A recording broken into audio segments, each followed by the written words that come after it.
You did? No. We were just talking about that. Yeah. We were. Where's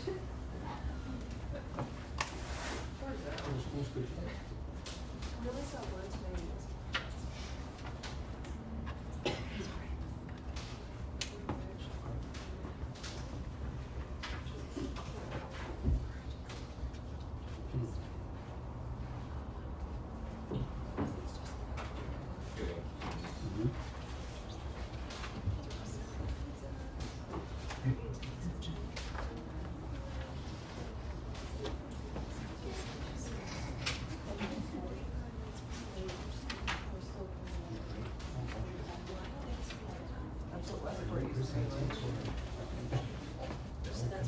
Scheduling committee.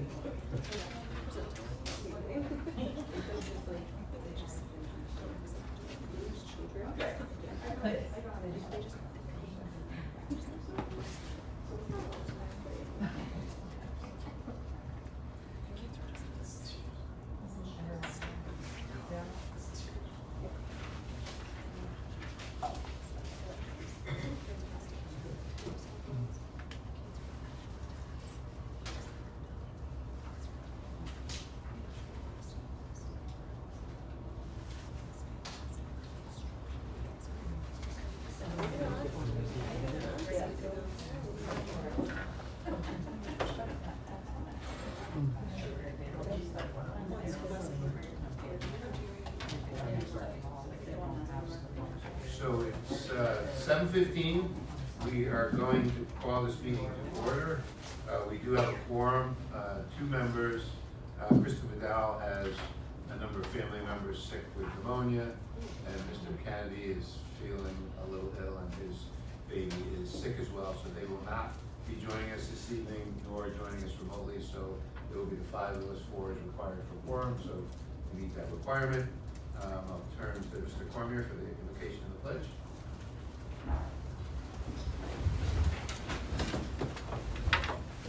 We beseech you, Almighty God, to bless this meeting of the Board of Education. So guide and rule over our hearts and our minds, that all our deliberations and decisions may be in accordance with your will and lead to the advancement and welfare of the community of Stratford whom we serve. Amen. I pledge allegiance to the flag of the United States of America, and to the republic for which it stands, one nation, under God, indivisible, with liberty and justice for all. So for those of you who missed it, we just came from Vanell High School, where our state champion basketball teams and our unified teams were honored for their accomplishments over the last weekend. It was a great little ceremony. They're great teams. It's amazing to see what great people they are. I mean, they're all, the boys team, they're all basketball players. The unified team, you know, they all chip in, but just to see that these are great human beings who, besides athletes, are good human beings. So it was phenomenal to see that's the type of people that we are putting out in our school system. So that was awesome. So moving on beyond that, if you were not there, the town council had an ordinance meeting with the budget. I have been doing this for about 20 years. Last year we tackled Cliff, we reorganized central office, we did a lot of the hard work. We lost some positions, but we kept personnel. For the most part, almost everybody who worked in Stratford was able to stay in Stratford last year. It was because we did that hard work this year that we were able to lay the foundation for a solid budget this year. The first time in 20 years, now when I was on the council back in 2003 to 2010, we would hold those ordinance meetings in, I think, Flood or Stratford High's auditorium. That auditorium would be packed with parents and teachers and staff. There was the library board, which held a big piece of it, and some other parts around town. But the educational component was massive and well supported. This year, for the first time ever, the mayor accepted our budget at the amount we requested. Put aside a special ed reserve fund in the event additional dollars were needed. There were, I think, 5 people in the audience not one single red shirt, because I think that the teachers' unions and administrators also supported the budget. I was there for support and just to hear where we would go. I think Ms. Carol Fabian was there, a photographer, and a past board member. So it was a great process. It was good to see. Hopefully the groundwork that we've laid will continue in years to come.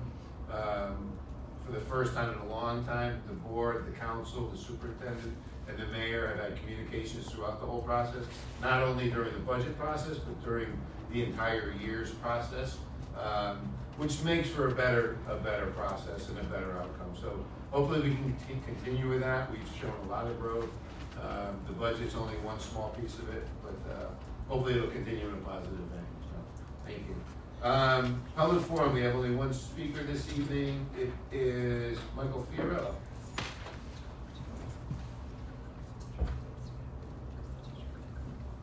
Good evening, is this on? Michael Fiorello, 20 Red Fox Road. Actually, this dovetails very nicely with what you were speaking about. It came to our attention, I am Mike Fiorello, I'm speaking for myself, but also as president of the Stratford Education Association.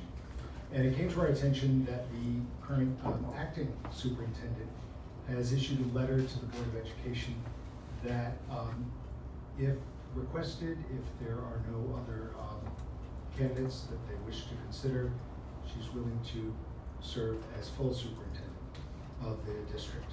And I'd like to speak to that. First, I've known Heather Borges for a long time. I was sitting in the room when she first interviewed at Stratford High School, and I can't discuss what the deliberations were, but I was very pleased with the way it turned out, and I worked with her as a teacher in that building. I worked with her as, I would say, an uncle when she was principal of Second L Lane, but as union leader in her role with special education in the district, and now as acting superintendent. And I would like to speak to her positive qualities that we have experienced as an association, as a part of the union. Three words that come to mind are vision, but also pragmatics and transparency. And I take all three of those very seriously, and it's very hard to get all of them in one person.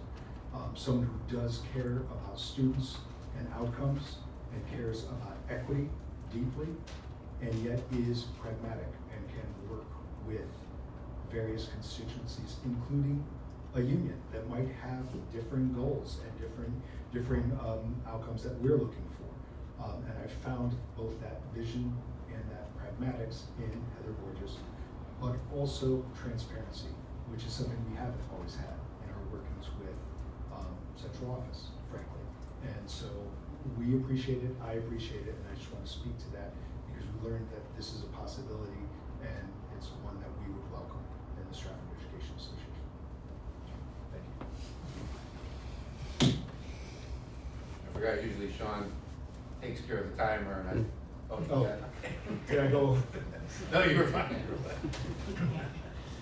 All right, we have no other speakers, so we'll move on to our student rep, Anna Bernardo.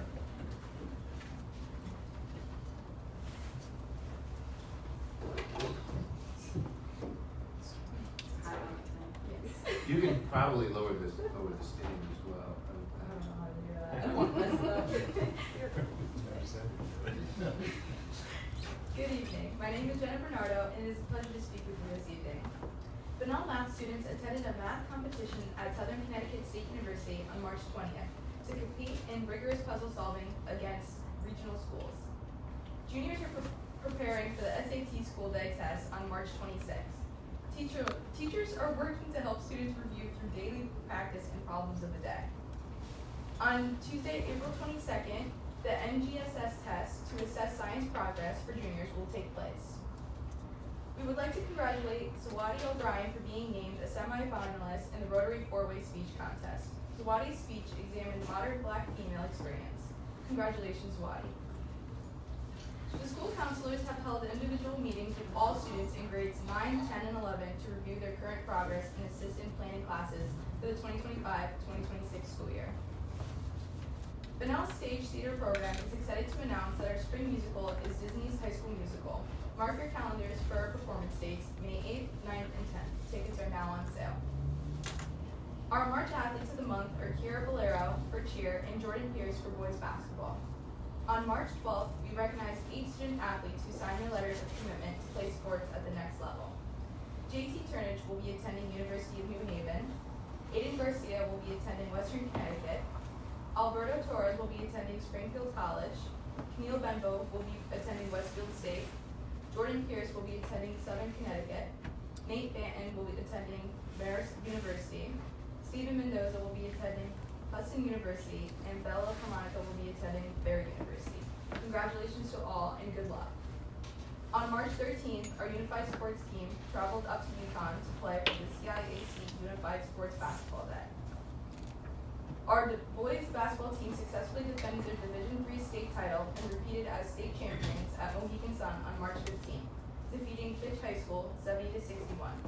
Our Unified Sports team participated in the championship halftime game for their second consecutive year. Attending the Connecticut Association of Student Councils convention at Woodland Regional High School, Wisdom Louisi and Adrian Lopez represented Bunnell as voting delegates from the Southern District. Engaged in leadership building forums, participated in team building exercises and a pep rally competition, made great connections, and learned a variety of school spirit and community building strategies. The Bulldogs in training are excited to welcome students from Flood and Second Lane to Bunnell on March 28th. Female students from both schools will take part in the Women's Leadership Meet and Greet hosted by the Women's Empowerment Club, while male students will participate in the team building activities in the Aux Gym. The Women's Empowerment Club is hosting its 4th annual Women's Leadership Meet and Greet on Friday, March 28th from 8:45 to 10:30 in the Bunnell High School Library.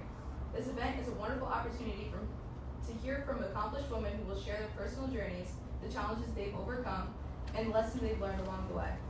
It's a chance to connect, be inspired, and gain valuable insight as we navigate from our own paths. The Interacts Club has been busy making a difference all over Stratford these past few months, eagerly taking on new volunteer opportunities. Coming up, students will be helping the Girl Scouts distribute cookies and worship, volunteering at Rib Night hosted by the Stratford Rotary, assisting at the Bunnell Band Show, supporting the school dance at Stratford Academy Johnson House, and lending a hand at game night at Chapel Street School. Thank you, and have a great rest of your evening.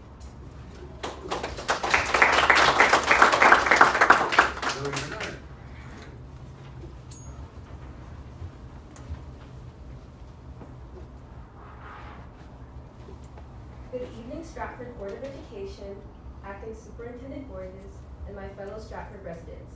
Happy spring to you all. My name is Zoe Bernard, and it's a pleasure to be able to speak to you this evening to inform you on different activities that took place at Stratford High during the past month. On Tuesday, March 18th, Stratford High School students competed in the 2025 JA Stock Market Challenge competition for the Lower Fairfield County Valley Bridgeport area. There were 23 teams competing from the area. Stratford High School had 4 teams competing and 2 teams placed in the top 5 of the competition. Stratford Godfathers team took first place. The members of the team were Joseph Holton, Daniel Fernandez, and Nicholas Ramos. Team Mac Daddy took 5th place. The members were Zion Thompson, Michael Reed, Mark Bruno, and Ryan Farrell. Another team, Stratford Code Red, also qualified for the regional competition, which consisted of Gregory Simo, James Russo, Gabriel Shee, and Zachary Spence. Students reviewed their stock portfolio and stock list, kept an eye out for breaking news, monitored the exchange board and leaderboard, made trades through a floor trader, and reviewed their updated portfolios throughout the competition. Students will be competing in the Greater Fairfield County Regional Competition on April 1st at Fairfield University. Congratulations on your achievements. On Wednesday, March 20th, Mrs. Poole and the Stratford High MAC team attended the annual MAPP competition at Southern and competed against over 40 other high school teams around Connecticut. The team completed a progressive storyline puzzle using abstract math concepts within a 3-hour time limit. The math concepts that the math team used were not a part of the high school curriculum or taught at the college level. Our Crimson Sum team ended up in first place with a near perfect score, missing only 1 question. Congratulations. This is the highest ranking the Stratford High math team has ever had. Also, Xavier Nachetta was one of the only 2 students in the state to successfully and accurately complete the crystal ball problem. The Stratford High National Honor Society is also busy as they prepare to assist at Worcester's STEM Night on Thursday, April 3rd. On the science side of things, several students from the Science National Honor Society volunteered their time as judges for the Invention Convention on Friday, March 7th at Nichols Elementary School and on Monday, March 10th at Franklin Elementary School. Special thanks to Mr. Keevy and Xavier Nachetta for coordinating these efforts.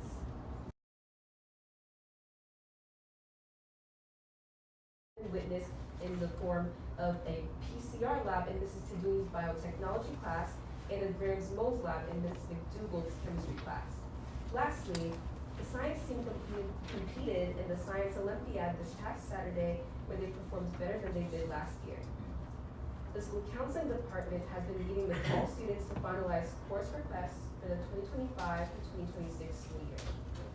Counselors have been assisting students with various scholarship opportunities, aiding in the application process. Mrs. Tillip and Mr. Pevion have been facilitating the organization of the 11th grade SAT for the upcoming Connecticut SAT school day. All 11th grade students will test on March 26th. Also, the final AP exam order has been placed.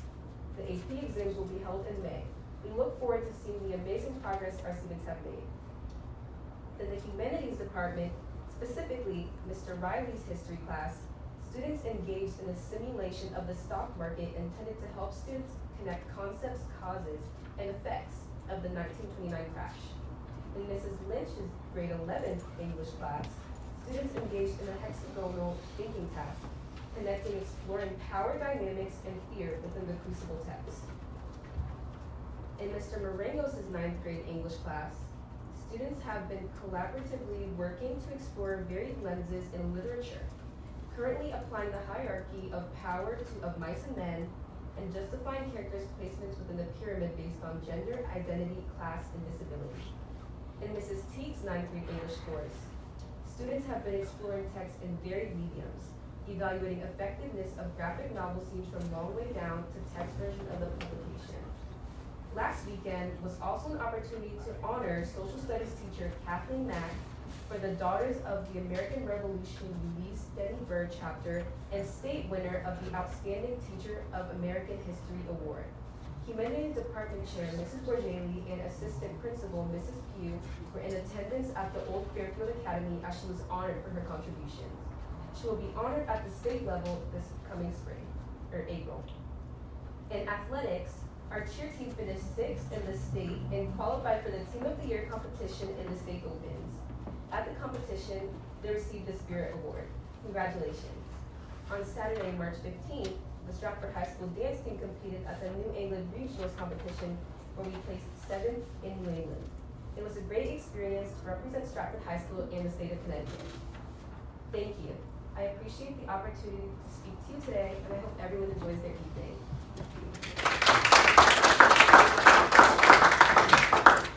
Thank you very much. There is no attorney's report. There are no state legislators here. Ms. Shake is at the ordinance meeting. She's at the table, but she can try to get over here too. Yeah, if she comes, we'll allow her to report you. Mr. Hirsch.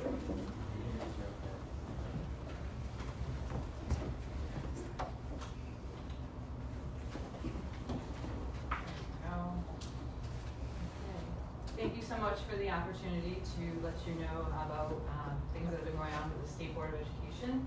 The State Board of Ed last met on March 5th, and one of the major things that we took up as an action item was to vote to approve the reauthorization of emergency educator certification endorsements for the next school year.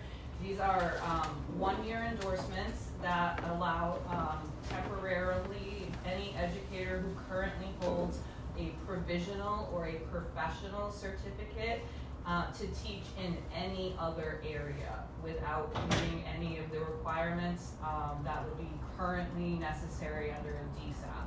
So for example, if there was an emergent need as a physics teacher, I'm not certified to teach math. I don't qualify for a DSAP because I'm not trying to get my math certificate, but under emergency certification, the district could ask that I be certified to teach math for a year. So that emergency authorization is available to all school districts. It's been in existence at 1 year reauthorization since the pandemic. The long-term goal is for the certificate board to work on this issue in conjunction with other items that they're considering in regards to revising educator certification requirements. So we are hoping that the board will come back to the state board with recommendations next year so that we will not have to continue to reauthorize an emergency certificate, but rather we'll have different flexibilities available for certificates across the board going forward. So that was a major item of action. We also received several updates from the commissioner and from the department. One of them in particular was on the new educator evaluation plans. We received an overview report from the staff. We learned that across the state, 31% of districts adopted the state's model plan in its entirety. 44% of districts adopted a modified version of the CSD's plan, and that's what we did here in Stratford. And 25% of districts entirely created their own plan. We were also privileged to have 2 school districts come before us, Waterbury and Madison, to share with us both some highlights and some areas of need or growth that they saw with implementing the new educator evaluation plans. Many of the responses that they shared were things that I experienced personally here in our school district, so a lot of places were all on the same page about things. Overall, across the state, there's been positive responses to the new evaluation system from teachers, administrators, and our respective unions.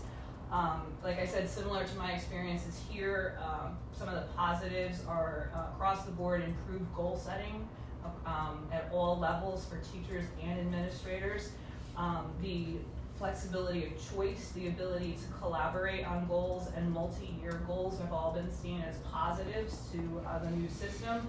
Some of the growth areas across the state are in the need to calibrate evaluation rubrics for observers and come up with indicators of quality feedback, and just a general struggle with transitioning from a rating mentality to a growth mindset model.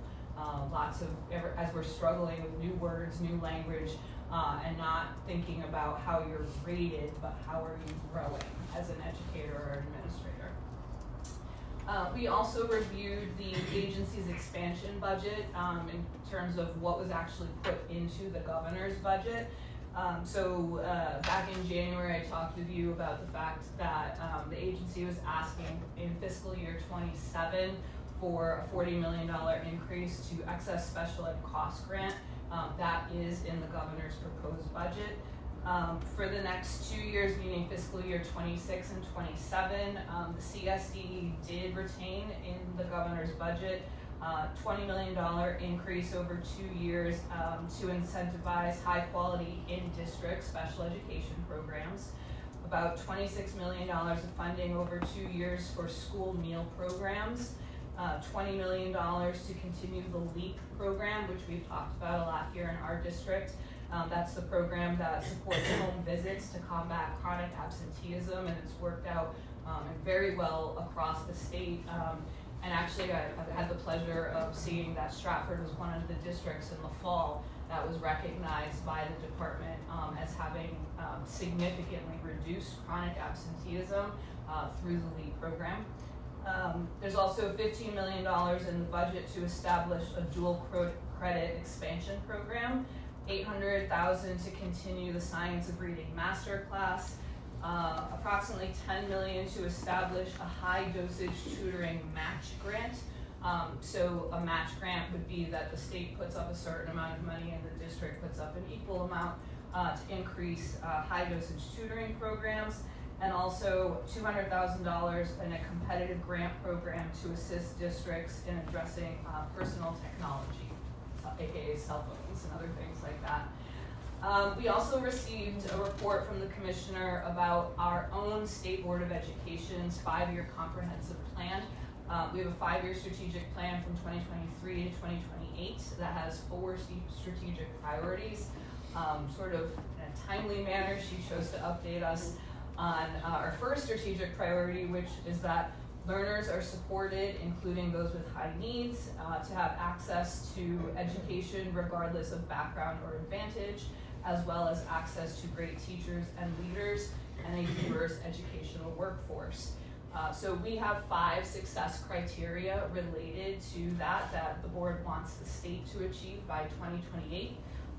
And those indicators are that the total number of LEAs identified as student discipline Tier 4 and Tier 3 will be reduced from 36 districts to 15. That the rate of suspension for students across the state with disabilities will decrease from 9.9% to 8%. That the rate of overall suspension in the state will decrease from 7 to 6%. That the percentage of certified educators of color will increase from 11 to 13%, and that the percentage of administrators of color will increase. Related to the success criteria around student discipline, as a state board member, I've now joined the School Discipline Collaborative, which is hosted by the department's Office of Student Supports. The purpose of that collaborative is to analyze statewide discipline data and identify strategic interventions and successful practices that are being utilized around the state in an effort to improve student behaviors and adult actions as a targeted way of meeting that goal. And then finally, at the board meeting, the commissioner stated again that Connecticut has had no disruption to funding or access to funding from the federal government.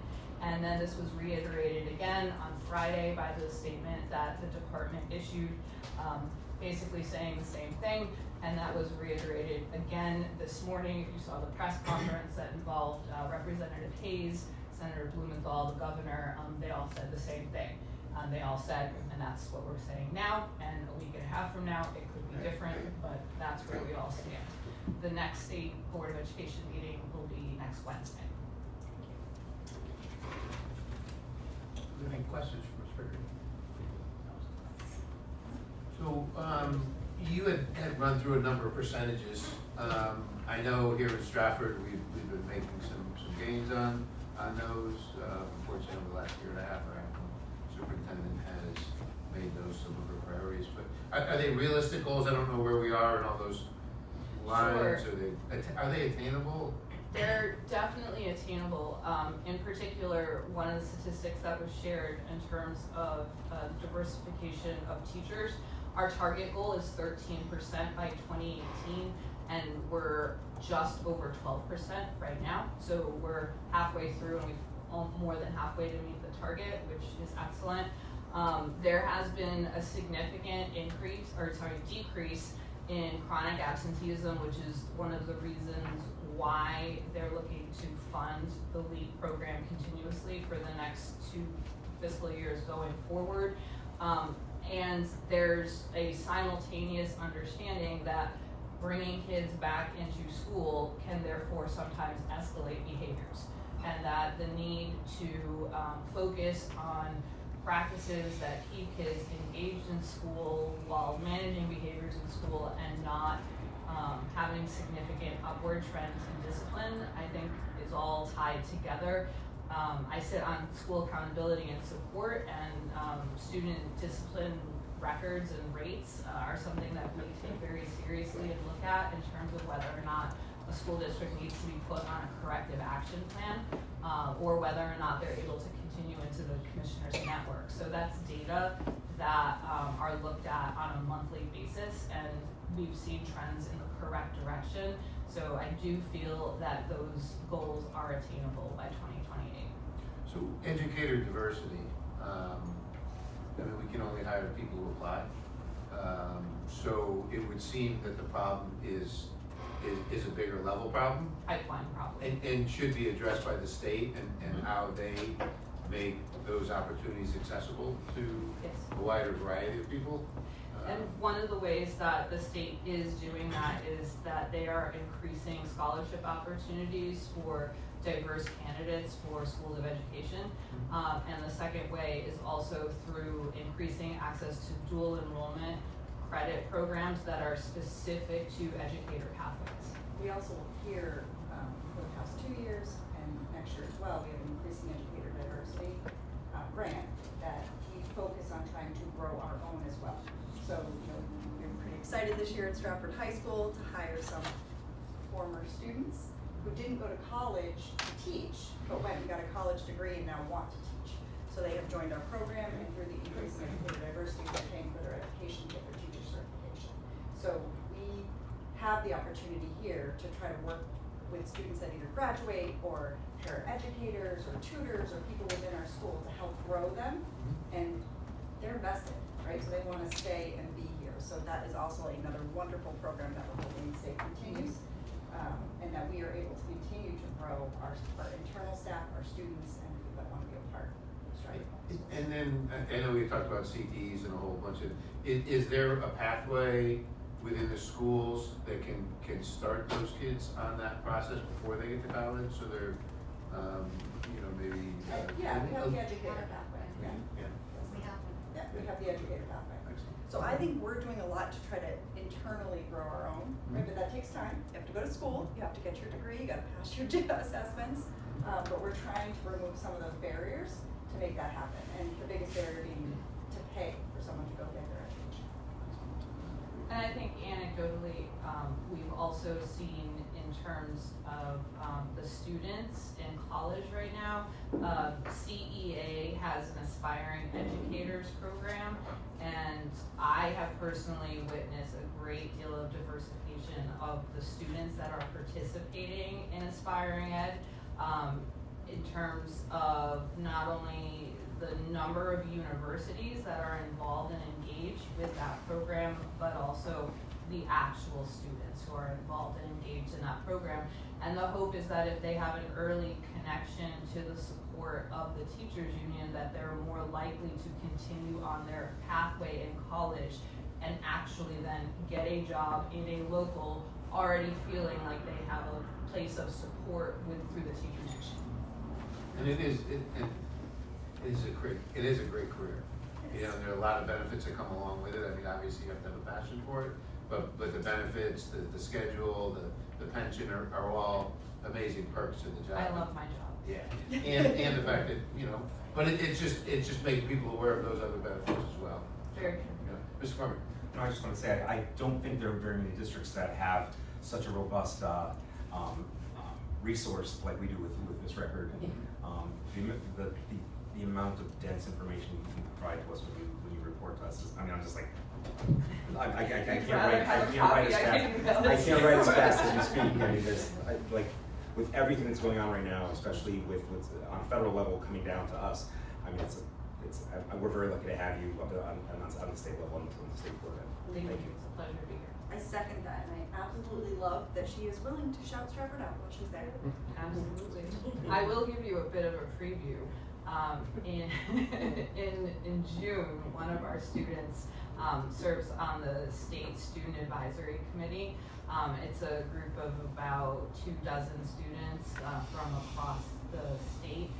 They're divided up into 2 groups to work on a problem of practice related to education, and he'll be presenting to the state board in June. So he's very excited knowing that I will be sitting, he's right there. And so he's very excited, and I'm very excited to hear about his project.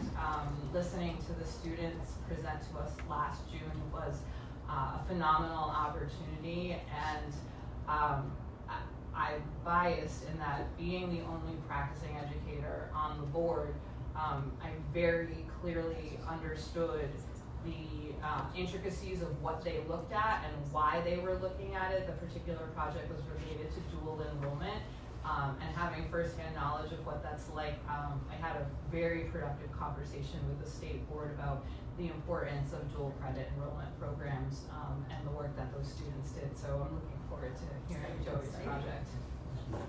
So I would just end it, if anybody does. Mr. O'Brien. Well, first, as soon as you said about the best person, I knew it was Joe. But how many members are on the state board? There's 11 seats on the state board.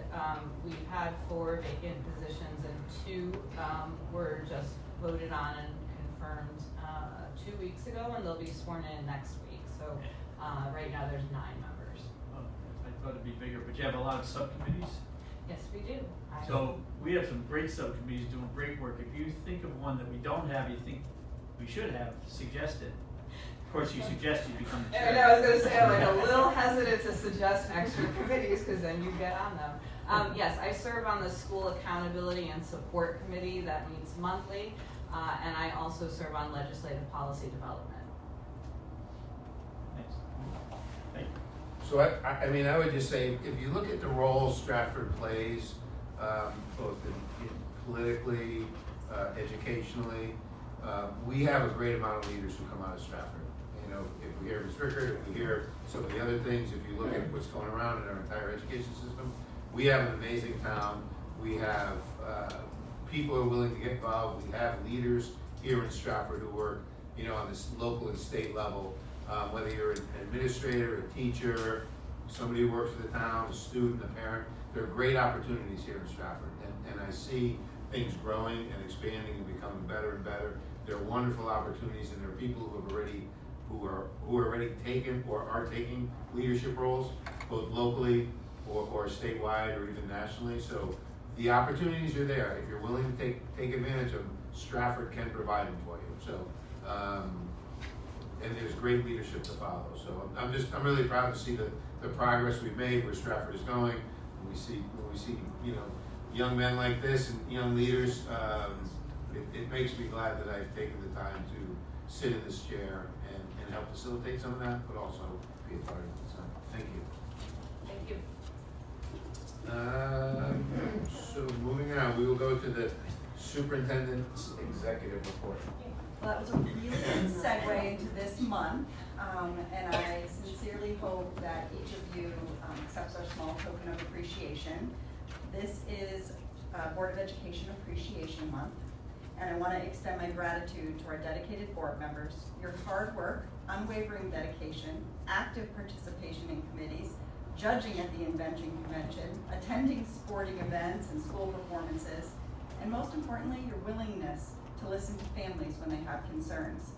And above all, your collaboration and spirit and commitment to being solution-oriented are deeply appreciated by the staff. And we wanted to just give you something small to show you that we really appreciate all that you guys do. We love when you show up to things. We love having you be a part of this. So we truly do appreciate you on this Board of Education Appreciation Month. So if we could just give them a little round of applause. Entire month, we get a gift every day. No, you don't. We appreciate you the whole month. There's your gift today. Student achievement, I just wanted to really shout out, I was highly impressed at the Crimson Sums. You heard the student report on it tonight, but first place in the Southern Connecticut University math competition is outstanding. Jack, correct me if I'm wrong, but we have not had a team ever place that high. So this is truly a phenomenal feat, and it's pretty amazing, and I can't even imagine the problem they had to solve in order to win. So that is incredible, and I actually think it would be cool if we saw a little demonstration of what they did. So I think it's fun, doesn't it? Yeah. Right? I think it sounds pretty amazing. So you guys could maybe think about how we could do that. I would love to celebrate them. That is a big achievement, and we need to make sure we recognize it. I also want to take a second to recognize the hard work that Dr. Piazza and Dr. Diorio have put in. They just recently met for the Mid-Year Alliance meeting, and I was very pleased. They did this meeting, I was not here during that week, and they ran and met with our state rep, Mr. Dresko, and he expressed strong appreciation for their comprehensive efforts and their ongoing commitment. He offered his full support. He was highly impressed with the professional learning, student achievement, and instructional improvements. He spoke directly to them regarding that. And we remain committed to establishing, monitoring meaningful, attainable district benchmarks. They didn't just meet with Mr. Dresko. They met with him and explained to him the difference between the arbitrarily imposed ESSA goals that are impossible for people to be able to achieve immediately, and the goals we made in our plan as a district. And for their articulation allowed him to say, I support you guys. You are actually doing it the right way, and as a group, you're now able to achieve these goals and set your goals for the next year. And that's hard work. So I really appreciate the fact that they were able to sit there to navigate that meeting. They were not alone. They had Joanna Nigerian Guard with them, as well as Courtney Brown, to talk about those different aspects that fall onto the alliance plan that we created. But their work was incredible, and we received extremely positive feedback from the state. So he is looking forward to, principals, heads up, he is looking forward to visiting in the spring to see how things are going in your buildings. So thank you again for your commitment and your leadership, and that will conclude our first time. Any questions from Ms. Porges? Ms. Mangini? I have this on now. I would just also like to take a moment to thank all of you as our board members, as a former board member, former board chair. I know it can sometimes seem like a thankless job, and you absolutely devote so many hours to this position. So we really are grateful for your support and your commitment to the district and to us as well. So thank you for that. And since we didn't have a finance committee meeting this evening, I just want to note a couple of items that were in your packets with regard to the financial report. You do have the monthly financial report for February. And once again, the most significant concern remains the deficit in our special education budget. It's primarily due to those increased costs in our out-of-district placements as well as our in-district services for students. But we are projecting a savings in salaries and benefits that will significantly help to offset this deficit. But at this point, we're still estimating that our deficit could be even over $1 million. But since this is such a fluid part of the budget, we are monitoring it on an almost daily basis. We're checking and rechecking all our encumbrances and making certain that our numbers are all accurate, trying to get them as tight as we can. And we have made the town aware of the concern, as well as hoping that there might be further ways to mitigate that deficit. So we continue to look at those. We will continue to make you aware of where we are each and every month. And if anything changes drastically, good or bad, we'll certainly let you know immediately about that. Also this evening, we have included 3 budget transfers that you will be asked to approve later on the agenda. 2 are just standard housekeeping transfers that reflect salary reclass adjustments for personnel, and they exceed the threshold of your policy. So that's why they have come before you. The 3rd transfer is the ability for us to move available funds from the salary accounts in Object Code 111 to offset a portion of that deficit in the special ed clinical costs. So as you might recall, there were some positions that we struggled to fill early in the year. We contracted them, then we continued to advertise, and we actually did hire one of those positions recently. So again, that deficit is currently at like 2.6 million in that line item, and the budget transfer that we are presenting to you this evening is a little over $500,000. So at least it's a start. We want to make certain that we move that money that we will not use in the salary accounts into the account where the money is needed. And lastly, I just wanted to give you a heads up on a policy that will be coming to the policy committee and then to the board. And by state requirements, we do have to get this approved by June 30th. And I'm working very closely with our wellness committee, which is a committee made up of community members, staff and faculty throughout the district. And they are looking at the wellness policy in accordance with the state guidelines. So there are very specific areas that we have to address in this policy. And though we as a district have a wellness policy, it was dated, and we are guided by the state on what is required. And every 3 years we have to do a triennial assessment, and this is one of those years. So we will get that. We are meeting as a committee on April 7th, and we're hoping to forward it to the policy committee for its April meeting so it can get to the board by its May meeting. And I'm happy to answer any questions about any of the reports that you received. Just to clarify, so you're projecting 2.1 million deficit in sped out placements and hopefully 1.2 million in salaries overages. We pretty much, but at what we are anticipating is about right now we're at about a 1.2 million deficit that's estimated with a lot of variables still in there, but I think you're on track if I'm following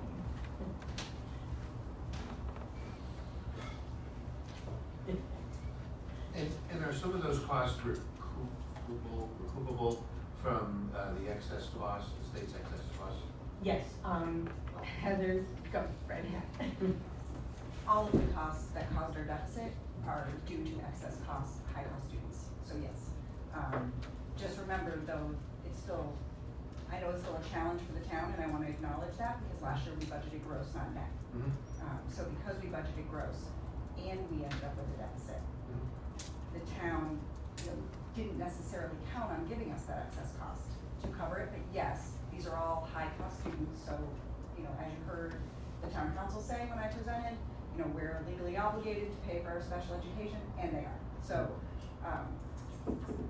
we're hoping to make it as painless as possible by doing the transfers from the unfilled positions, and savings first. Any other questions? The assistant superintendent's report, introduce on this one. Good evening, everyone. So just a brief update from our teaching and learning department. Our elementary report card committee is actively working on adjustments to make report cards more parent-friendly while enhancing accountability for both parents and teachers in supporting student growth. We are shifting towards a continuum-based approach that provides clearer insights into student progress over time. This refinement aims to foster more meaningful discussions between families and educators, ensuring shared responsibility and advancing student achievement. So we're excited about that work, and we'll keep you posted as we move along through it. Also at the elementary level, we are planning next year's professional learning with a continued focus on literacy for Hill with the science of reading, strengthening our data teams for informing instruction, but additionally, we are planning to enhance our math PD with targeted high-quality training designed to deepen content knowledge, strengthen instructional practices, and support data-driven decision-making, ensuring a strong foundation for both literacy and math. And many of our STEM interventionists are participating in some of the Hill for Literacy so that we can learn their strategies and duplicate it for math. So it's been going great. Finally, some exciting news. 16 of our students have qualified for the state competition for our Invention Convention, showcasing their hard work and dedication. We're incredibly proud of their achievements and creative minds and can't wait to see them represent our district at the next level.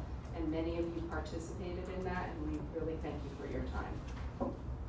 For our secondary, the Portrait of a Graduate Committee is embedding Portrait of a Graduate attributes into district initiatives, ensuring all curriculum updates align with our vision while expanding awareness in middle and elementary school. Our partnership with Barr Foundation remains vital, recently taking us to the Franklin High School in New Hampshire to observe their Portrait of a Graduate implementation and instructional rigor. These insights guide our approach, fostering meaningful discussions. This work will culminate in the Barr Foundation spring convening in Washington, D.C., where the team will learn from Fairfax's decade-long Portrait of a Graduate integration to inform our next steps. So it's been a real collaboration. And lastly, we are also prioritizing our professional development for our administrators, particularly in the area of providing and receiving effective feedback. This work aligns with the new Connecticut evaluation process that Kristen had spoken about, equipping leaders with the tools to support teachers and administrators' growth, improve instructional practices, and ultimately enhance student outcomes. By strengthening our calibration and feedback strategies, we aim to create a culture of a continuous improvement across all of our schools. So we're excited about the work. We do appreciate the board's continued support as we advance these initiatives to strengthen student learning and professional growth throughout the district. Happy Board of Education Month. Any questions for our assistant superintendents? I just want to make sure that everybody really understands the work that goes into helping people receive and give feedback better. Under the old model, when you were doing your evaluation and it was tied to a rating, feedback was often perceived pretty negatively from staff members. And we're never going to have a growth mindset if we can't accept feedback and realize it doesn't necessarily mean we're bad. It means we're growing, and we need to change and shift that. So we're shifting that with our administrators, we're shifting that with our teachers, and that's the work she's talking about with the professional development that we're bringing in to help reframe our thinking from a punitive mindset to a growth mindset. And that is a lot of work. So I commend them for the work they're bringing in, for the work they're doing with the administrators, because that trickles down so that they're getting that appropriate feedback and our teachers are receiving that feedback. It's really important professional development. So I'm excited that it's going on. And I will say that in talking to some of our staff members, just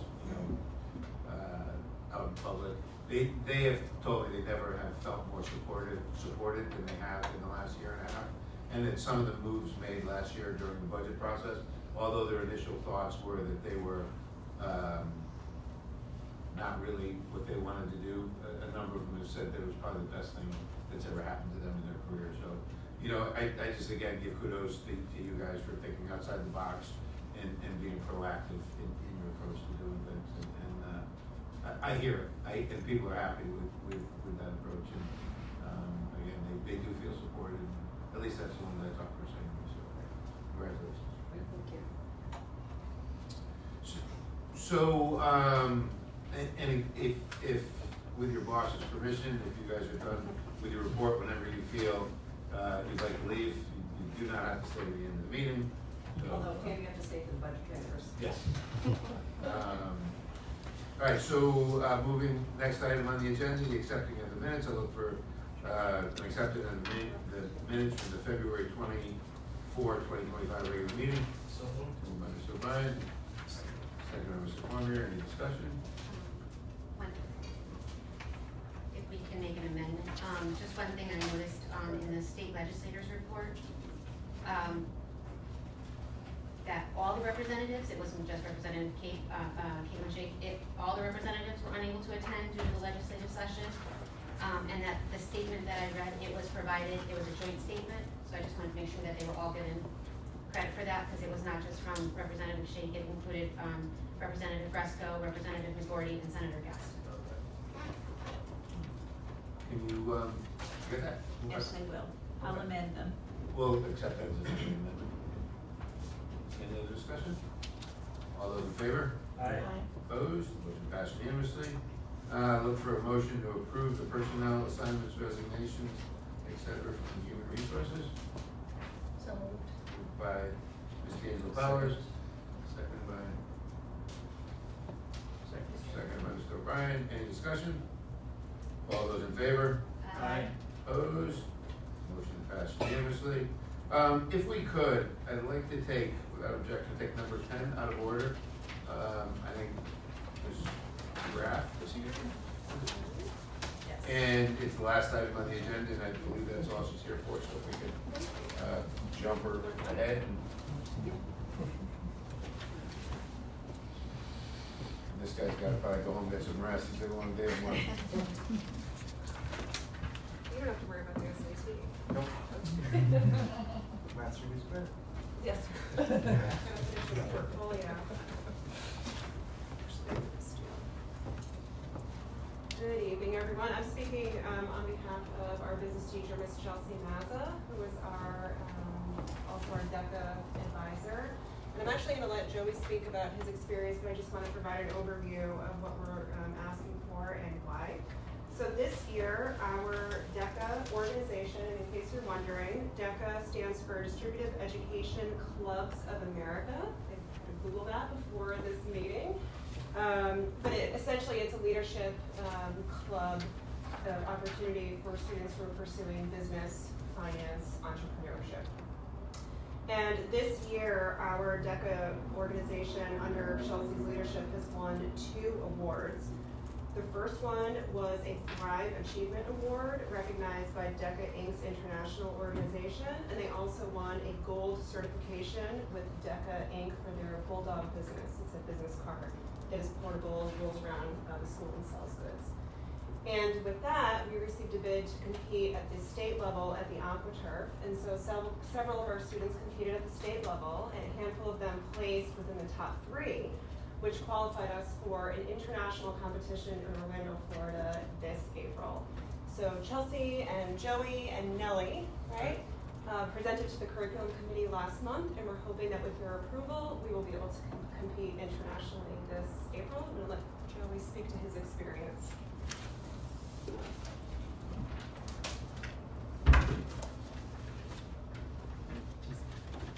1 second, please.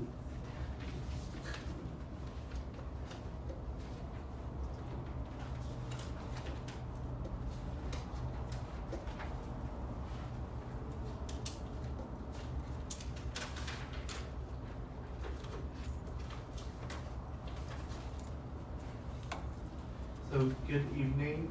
Can you guys all hear me well? Yes. It is an honor to stand before you today and talk about my DECA experience under the leadership of Mrs. Maza. As the Vice President of Programming, I had the opportunity to participate and compete in a DECA project. My personal project was called Project Management Career Development. And within that project, I was able to do 3 things. I was able to, number 1, do a club fair along with my partner in that project, a club fair for freshmen. We did a Dress for Success presentation, and we were able to help with the college and career planning for juniors. Now you might be wondering, what am I just talking about right now? So the Project Management Career Development is a part or a section in our DECA project where that takes us to the AquaTurf and allows us to compete. Now, we had to do these 3 different things, 3 different projects within the project. So the club fair, for example, we did a club fair for the freshmen in the cafeteria where we gave them the opportunity to be able to explore the various clubs around Bunnell High School and out of Bunnell High School. For the sophomores, we went to the career development classes with another business teacher. We were able to present a slideshow of how to dress for an interview with in the future or when you get a job, so how to be professional and get the job. And for juniors, we have college and career representatives coming in and out of the school throughout the whole year, and so we were able to go in with those, and as seniors, we were able to suggest do this when you're applying to colleges or going on tours around campus. Make sure you look out for this, or just providing suggestions in general so that they're successful when they get to their actual senior year. And so we took those 3 activities that we did and we put them into a 20-page project. And we submitted it to, it's called SCDC, which is the state conference part at the AquaTurf. And we went and competed at the AquaTurf, and luckily my project scored 3rd. And so when you score 1st, 2nd, or 3rd, you get the invitation to go to Orlando, Florida, and compete on the international level. And so, yeah, I would really appreciate, as well as the other, talking on myself and on behalf of the other people that placed, that we would really appreciate that if you gave us the opportunity to go and compete on the international level, that we believe that we will score at least top 10 and be able to win some money. I do want to say they used the correct form, and they have filled out all of their permission slips, so they have everything in order if the board was to vote and approve them. And we also we started our fundraising. We already have 1 student that raised $500 out of 1,500. So we're excited for this. How many students total? Going on the trip, Yeah. 7 and 2 chaperones. It's just that. It says anticipating 12 and 7, yeah. And I'm glad to see that we've put the proper application online so it can be accessed.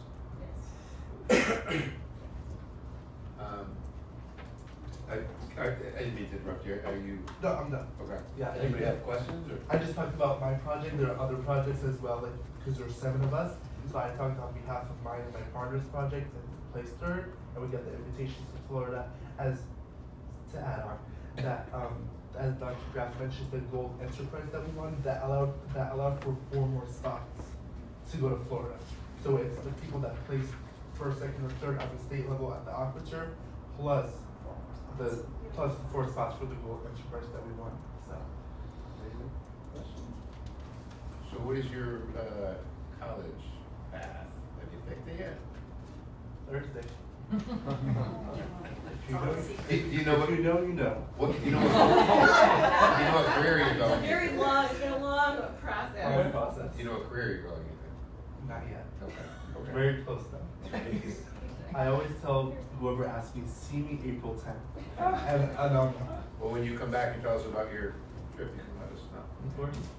We joke that he's the mayor of Benel. Okay.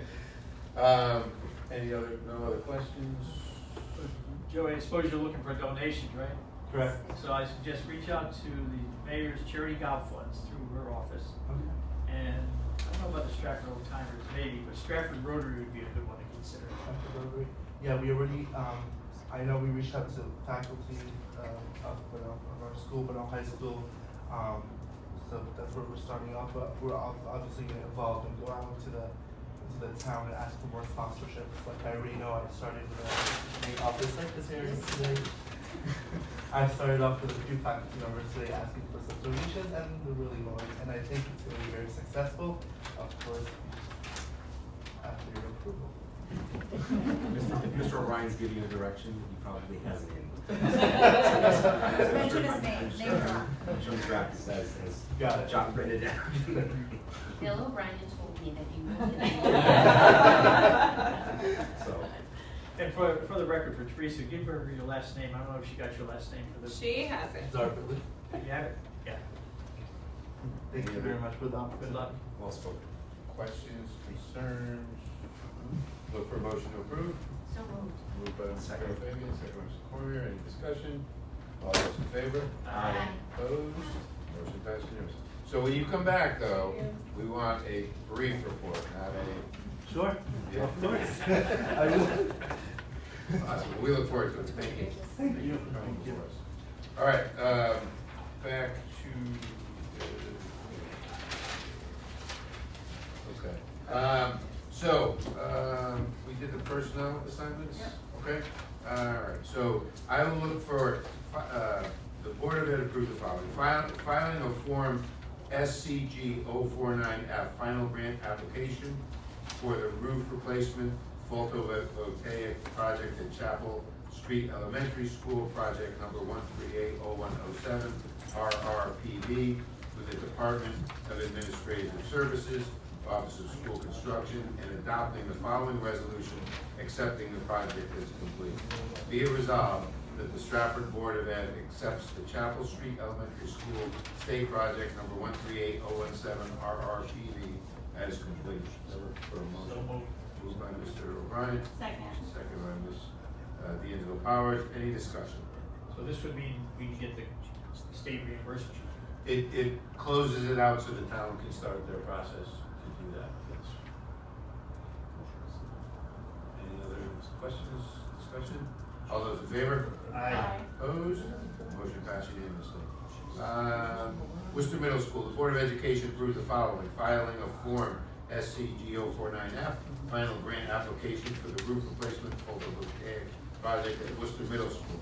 Project number 1380118 RRPV with the Department of Administrative Services, Office of School Construction, and adopting the following resolution accepting the project as complete. Be it resolved that the Stratford Board of Ed accepts the Worcester Middle School State Project number 1380108 RRPV as complete. So moved by Mr. O'Brien, second by Ms. Carol Fabian. Any discussion? All those in favor? Aye. Approved, opposed, motion passed unanimously.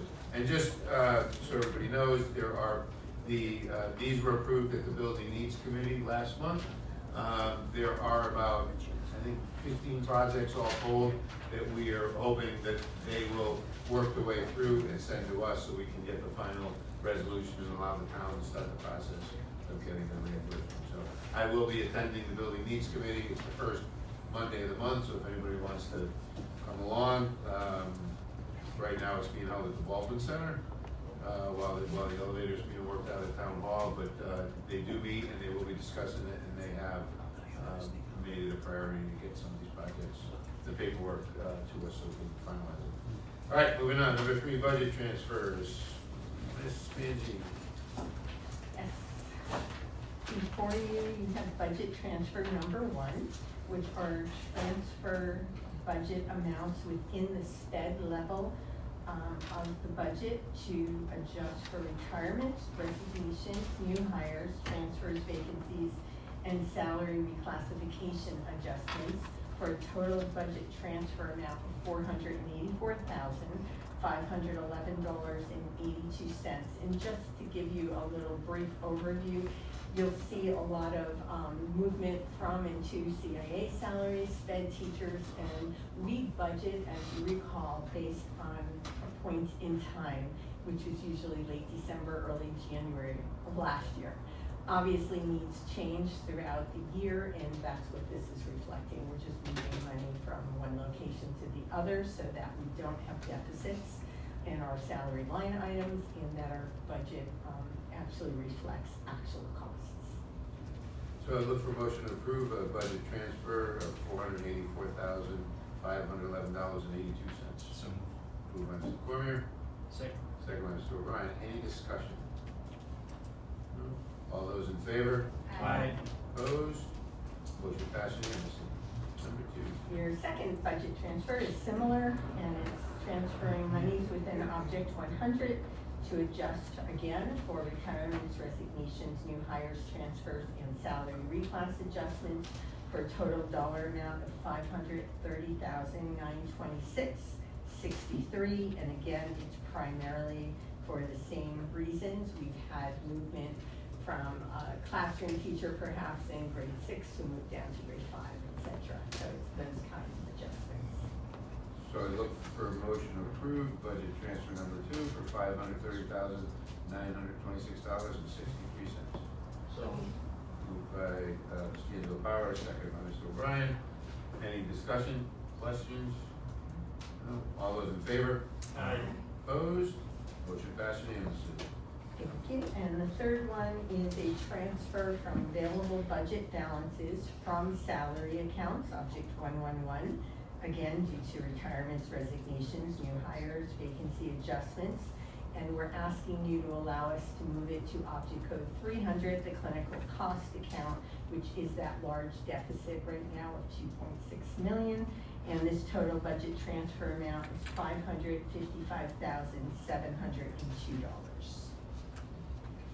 Look for motion to approve budget transfer number 3 for $555,702. So moved. Moved by Ms. Carol Fabian, second by Mr. Cormier. Any discussion? All those in favor? Aye. Opposed? Motion passed unanimously. We will move on to, Have read it. I think she is. Second read status, policy committee with a favorable recommendation. P614, you see the numbers there. Board of Ed policy use of artificial intelligence. The first read was accepted on February 24th. I look for a motion for final approval and adoption. So moved. Moved by Ms. Angelo Powers. Second. Second by Mr. O'Brien. Is there any discussion? All right, so this was something we came through. I think it's gonna help set the pathway for our future in artificial intelligence and how we use it. So I'm excited to see it, and it'll allow also the administration to move forward and start setting some plans and policies as they move forward. So being it's a final read, I'll go for a roll call vote. Ms. Angelo Powers? Yes. Mr. Mr. Cormier? Yes. Mr. O'Brien? Yes. Ms. Carol Fabian? Yes. The chair votes yes, motion passes unanimously. Policy, second read adoption. Policy committee with the Campbell Policy Committee with favorable recommendation. P3280, grants, donation, and gifts. First read was accepted on February 24th, 25 at the board meeting. I will look for a motion for approve second read and adoption. So moved.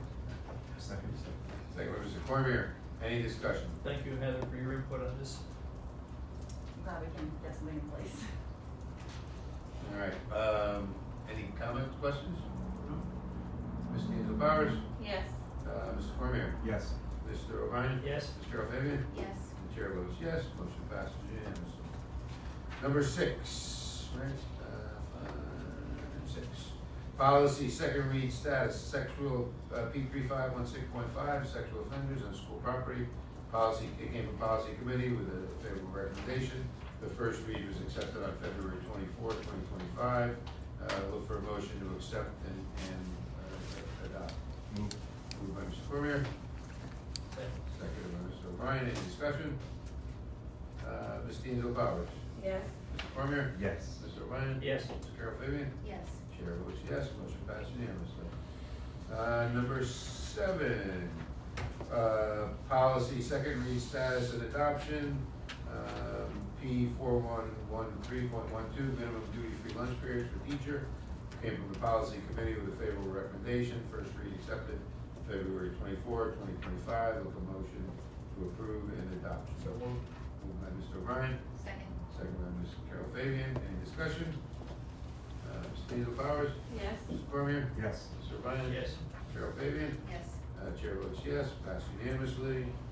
Number 8, policy, second read status adoption, P6148, FAFSA, policy with a favorable recommendation, first read accepted February 24, 25 board meeting. Look for a motion for second read approval and adoption. So moved. Moved by Ms. D'Angelo Powers, second by Mr. Cormier. Any discussion? Hearing none, Ms. D'Angelo Powers? Yes. Mr. Cormier? Yes. Mr. Yes. O'Brien? Ms. Carol Fabian? Yes. And the chair votes yes, passes unanimously. Policy, first read status, P5131.5, vandalism policy, came from the policy committee with a favorable recommendation. I'd look for a motion to approve as a first read. So moved. Second. Moved by Mrs. Carol Fabian, second by Mr. O'Brien. Any discussion? Would you like to?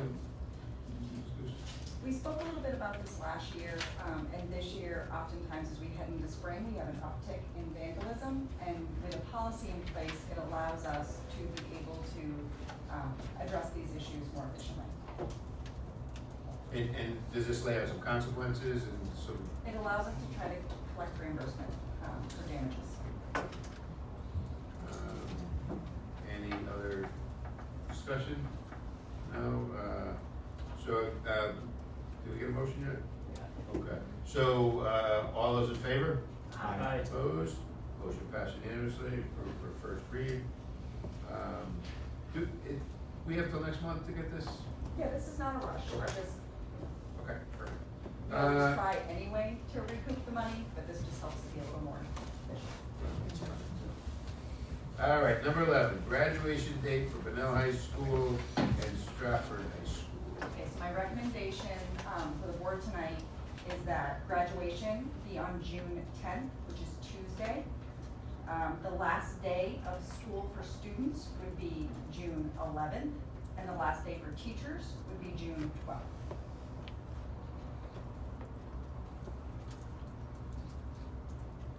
Any thoughts?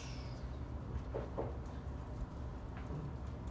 you wanna go over how many numbers that is, or? 180 days for our seniors to graduate, okay, 181 for our students, and 182 for our staff for their contract. And we've checked with the town, there are no conflicts. Tuesdays are much better nights than Monday. And honestly, our principals prefer a Tuesday night graduation. It allows them to get the fields ready easier than on the weekend. Apparently you guys don't know I play soccer on Tuesday holidays. That's what we picked it. All right, so, no other discussion, look, what's the date coming in, June 10th? June 10th. Look for a motion to accept June 10th as the graduation for both Canal and Stratford High School. So moved. Moved by Ms. Carol Fabian. Second. Second by Ms. Isabel Powers. All those in favor? Aye. Aye. Opposed, motion passed unanimously. Number 12, tentative date for the last school, for the 24-25 school year. That's, yeah, so I said June 11th for students, June 12th for teachers. Okay, so motion to accept June 11th as the last day for students, June 12th for the teachers. So moved. Moved by Ms. Hazel Powers, Second. second by Ms. Carol Fabian. Any discussion? All those in favor? Aye. Opposed? Motion passed unanimously. And here comes the fun part, 25-26 district calendar. If you have questions regarding this calendar, you're gonna direct them to Dr. Diorio and Dr. Piazza, who have worked collectively with our teachers union and with our cabinet and the SAA, to put together this calendar. So. Do you have to approve it tonight? No, if you guys need more time to look at it, you can, but if it seems like something we can all agree on, then the sooner the better. Anybody have any concerns? I mean, my only concern was the length of the December break, and it was just my same concern last year, is the amount of time that students are out, especially students who might be, food insecure. But this is different than it was last year, because they'd be in for a day, out for a day. Out on the first, in for a day, out for a day, in for a day, out for a day, in for a day. It's not the same as last year. It was, So you think this one's better? it's still a long time, but it's 2.5 weeks. Just about 2.5 weeks. Would you like to make a motion to approve? Take the hit. All right, sure. I'll make it. I'll make it. That's on me, all right. Motion approved. Motion approved by Mr. Cormier. Second by the board, the chair will second. Any discussion? All those in favor? Aye. Aye. Motion passed unanimously. Okay. Table items, residency, we don't have anything there. Committee reports, curriculum, Ms. Carol Fabian. Well, as you heard tonight, from Dr. Graff and Joey Billy, Vanell DECA presented their, field trip. They were qualifying for the International DECA in Orlando, Florida, which we approved earlier. Having been in the high school now for many years, this is a big honor, and I know Ms. Mazza has worked very hard to bring this back to Vanilla, and for them to have gone, for this was only the second year that they have participated in this, and for them to have qualified and made this is an outstanding honor and achievement, and definitely some great recognition for an incredible educator. We also had presented the curriculum handbook by Dr. Piazza and Dr. Diorio, and an overview of the cycle for the curriculum review. Any questions? Finance Committee, Mr. Bell's not here, we had a joint meeting this evening, we were able to, which allowed us to have a celebration for the Vanell teams at an earlier point, and since there were no long-winded items, we decided to consolidate the two meetings into one. School planning, we met a couple weeks back. I brought to the committee's attention the unfinished, the project list on school buildings, the open projects. Those projects, actually, that list has shrunk to a very manageable level. In years past, they've been long-winded. The town has brought in a night crew, and they have a better system of accounting what's being done. The projects are assigned, they're handed out, and then they are able to coordinate what's being done and what needs to be done. So that project has shrunk significantly. They've got a good handle on it, and it's also a collaboration between the town side and our guys, trying to decide who does what and when, but again, it's just communication. We did talk a little bit about the unfinished projects, and the continued communication between the town and the board side, Susan and Dawn. We looked at, and we're still hoping to get a list of our capital improvement projects that are completed. Susan has done her best Susan Hughes, who's over on our side, has done our best to track what has been completed, but a lot of the items are done by the town, so we don't necessarily know how it's being done, when it's being done.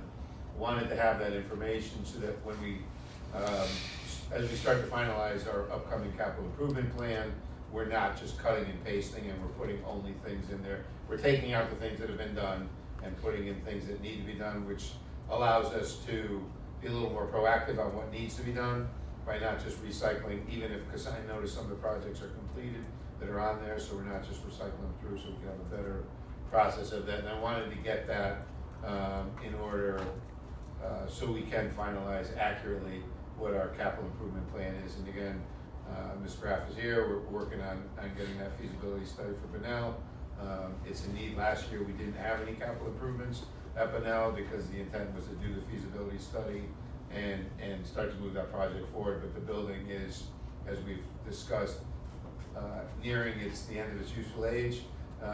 There's a lot of energy efficiency issues there, amongst other things. So we're just looking to get that done. So whether it's moving the feasibility study along or adding items in that need to be done just to keep the building up and running while they decide what they're doing, but we want to get that answer. So we're working with the town. I've talked with Mr. Timiak, and last year I met with the mayor's staff just to kind of go over our capital improvement plan to make sure that everybody's on the same page, and hopefully we'll continue that process.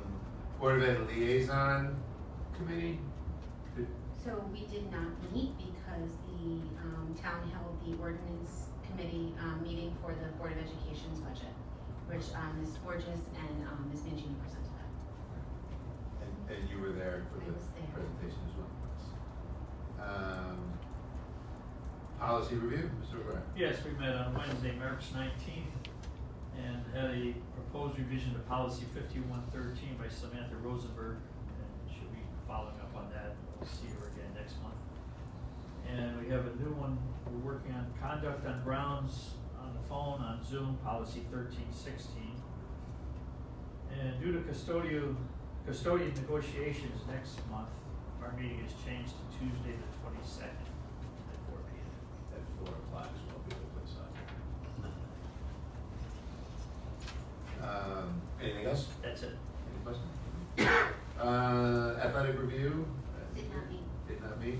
Bylaws committee, you guys all received the bylaws. Do you want to schedule a meeting to discuss what's in there? Are you comfortable with it after your review, or have you had a chance to review?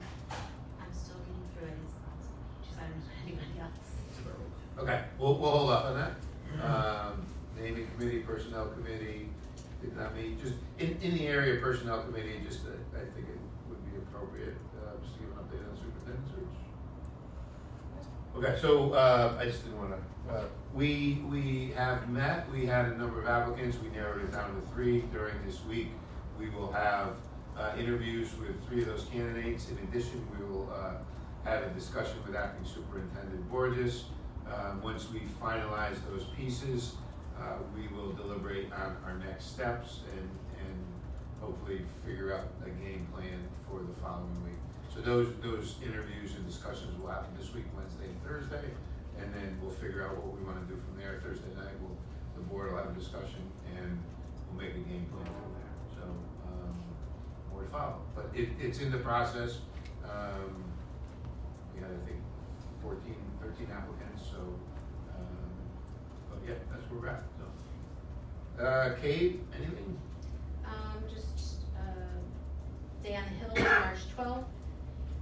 One of the biggest issues that people were advocating for from CAPE were the need for greater support for special education costs. Many attended, including student representatives. You can continue to submit written testimony, and that can be submitted at any time. or you can sign up to testify either via Zoom or in person at the state legislature. CES, Mr. Kenny's not here, town building needs. As I said, they'll be meeting the first Monday of the month. I will be attending, and hopefully we can push some of our projects forward and get some of the projects completed. Is there any other good and welfare? See none, look for motion to adjourn. Mr. Fabian, second by Mr. Bright. I just want to say I raced through the names and I did not make one mistake tonight. I got every names right, so first time for everything. All those in favor? Aye. Opposed? Motion passed unanimously.